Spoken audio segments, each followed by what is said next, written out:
Let's be honest for a second here. The internet has made citing your sources a really weird thing. There's so much false information online these days that even with things that should be fact or history, it's still a good idea to go check other sources. These days, a lot of news sites write with such a heavy agenda, and sometimes it can be hard to tell what's reliable and what's not. But in a time when checking the reliability of sources is so important, what about the Bible? I mean, if we're going to take a critical look at the reliability of anything, why not take a look at Christianity's most important text? And if you find it a little bit unsettling that we're kind of second guessing the Bible, you should take a look at our Is It Okay to Question video right here.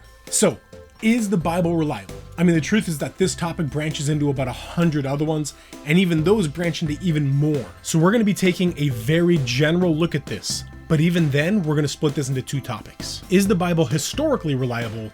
And is the Bible still relevant to us today? Because when someone asks if the Bible is reliable, both of these aspects are important, but they're also totally separate. So let's take a look at that first question, shall we? And a citation of my sources will be noted here, and a list of those sources will be down in the description. All right, let's get started.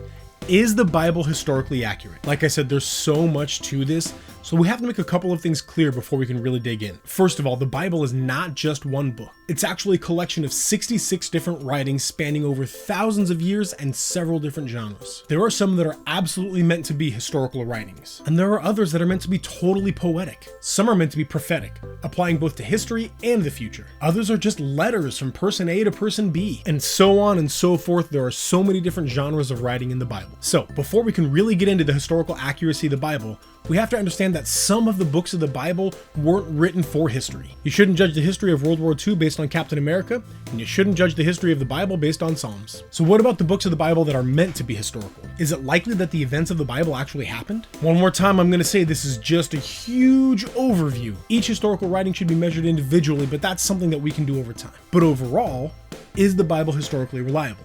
Yeah.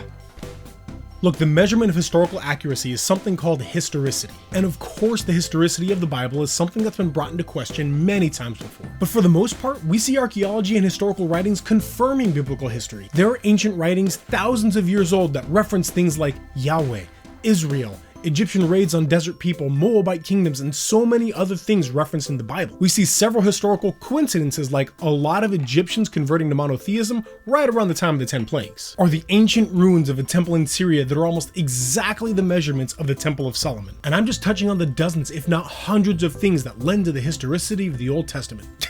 Right, and that's just the Old Testament. The New Testament, being more recent, has even more historical evidence supporting it. There are several non-Christian ancient historians like Josephus, Tacitus, Pliny the Younger, and others that wrote about Jesus and his followers. You can actually go and visit the Garden of Gethsemane where Jesus wept. You can actually go and walk in Bethsaida, the town where some of the apostles are from. These aren't just some stories in history. You can walk in places that these people walked. And again, this is just a small part of the piles and piles of the evidence that exists. In fact, there was a time that if you wrote a note to the Smithsonian asking about the historicity of the Bible, this is an organization purely focused on history, they had a pre-written response that they would send back to you. Now, the beginning of the note would specify that they don't think the first 12 chapters of Genesis are historically accurate, basically saying that they don't believe biblical creation, the flood, and the Tower of Babel. But if you read on in the note, the Smithsonian makes this statement.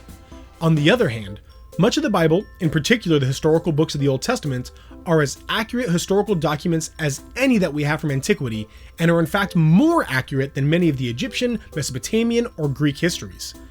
These biblical records can be and are used as other ancient documents in archaeological work. For the most part, historical events described took place and the peoples cited really existed. Whether people like it or not, it is a fact that many historians consider the Bible a reliable historical source. But as we said at the beginning, this is only half of the question. Sure, the Bible's historically accurate, but should Christians still rely on it today? So come back next week as we answer the question, is the Bible still relevant? See you then.